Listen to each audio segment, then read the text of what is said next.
Um ano de mudanças, um devocional centrado em desfrutar de Deus, escrito por Nicolás Trenchini e narrado por Léo Barreto.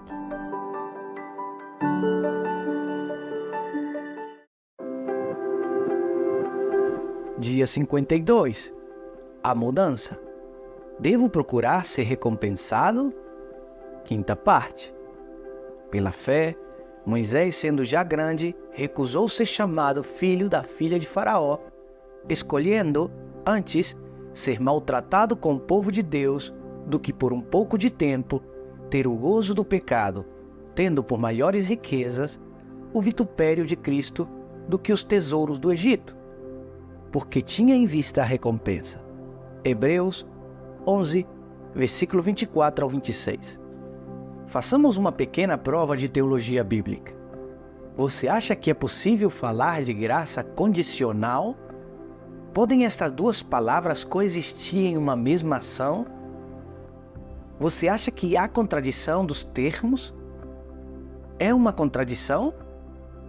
De um ponto de vista bíblico, é possível diferenciar entre graça condicional e graça incondicional? Se a resposta for sim, quais são as diferenças? Para responder a estas perguntas, é necessário definir três termos-chave. Em primeiro lugar, o que é graça? Em segundo lugar, o que significa condicional? E, finalmente, o que significa incondicional? Comecemos pelo princípio.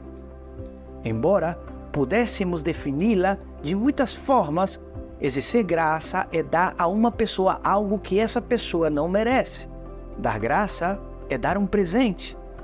Embora intimamente relacionados, muitos pensadores cristãos escolhem diferenciar entre graça e misericórdia. Como posso resumir essa diferença? Mostrar misericórdia é não dar a uma pessoa algo que merece. Mostrar graça é dar algo que não merece. Um exemplo típico para explicar esta ideia é o próprio Evangelho.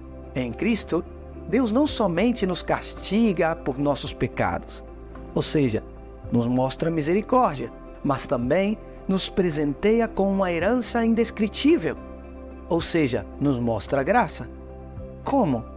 Nos faz seus filhos, nos presenteia com seu Espírito, nos presenteia uma eternidade com Ele, etc. Independentemente de você gostar ou não de diferenciar entre ambas, uma coisa é clara: a graça não se pode exigir. Depende por completo do caráter bondoso de quem a outorga. Agora, o que significa que uma ação é condicional? Simples, ela tem requisitos, que certas realidades devem acontecer para que esta ação aconteça. Um exemplo simples, João 15, versículo 7. Se vocês permanecerem em mim e as minhas palavras permanecerem em vocês, ou seja, se cumprirem com essas duas condições, pedirão o que quiserem e será concedido. Claríssimo, não é? Mas e a salvação? Tem alguma condição? Leia por si mesmo. Contudo, aos que receberam, aos que creram em seu nome, deu-lhes o direito de tornarem filhos de Deus. Quem se torna filhos de Deus? Todos? Não. Aqueles que cumprem uma condição. Qual é a condição? Crer. Aí está. Graça condicional.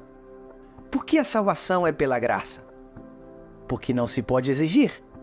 Porque depende por completo do caráter bondoso de quem a outorga. Por que é condicional? Porque há um requisito não meritório para que nos apropriamos dela: a fé. E a santificação? Funciona exatamente da mesma maneira. É pela graça? Sem dúvida. É Deus que me muda de acordo com a boa vontade dele, em Filipenses 2,13. Tem requisitos? Também. Confiar no caminho que Deus traçou para a mudança.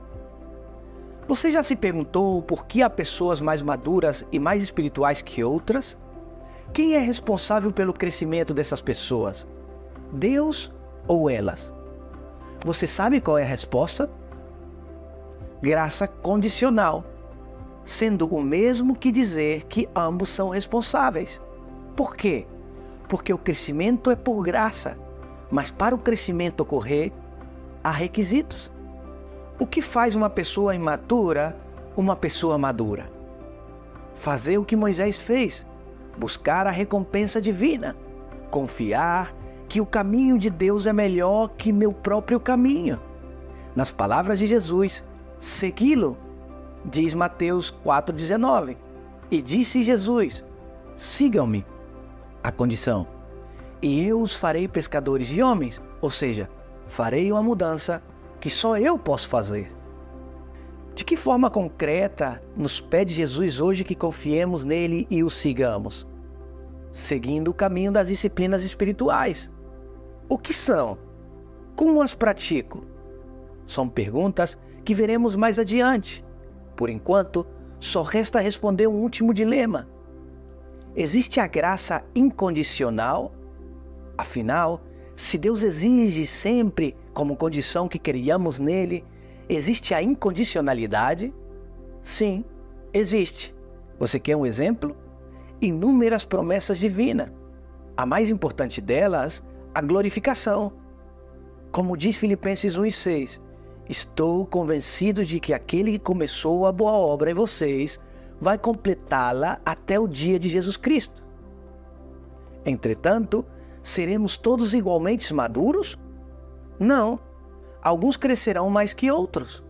Mas no final, seremos todos mudados? Sim, porque não depende de ti nem de mim. É pela graça. Para orar e meditar ao longo do dia. Quem desenvolverá um caráter como o de Moisés? Aquele que busca ser recompensado. Queremos dizer algo importante antes de você parar de ouvir este áudio. Nosso desejo como ministério é oferecer esses áudios e muitos outros recursos de forma totalmente gratuita. Você sabe como pode nos ajudar a continuar oferecendo-os sem nenhum custo? Não vamos pedir dinheiro. O que gostaríamos que você fizesse é comprar qualquer um dos nossos livros e presenteá-lo a alguém. Dessa forma, você está colaborando com o nosso ministério e nos ajudando a continuar oferecendo iniciativas como essas. Ao mesmo tempo, você está ajudando outras pessoas a desfrutar mais de Cristo. Muito obrigado.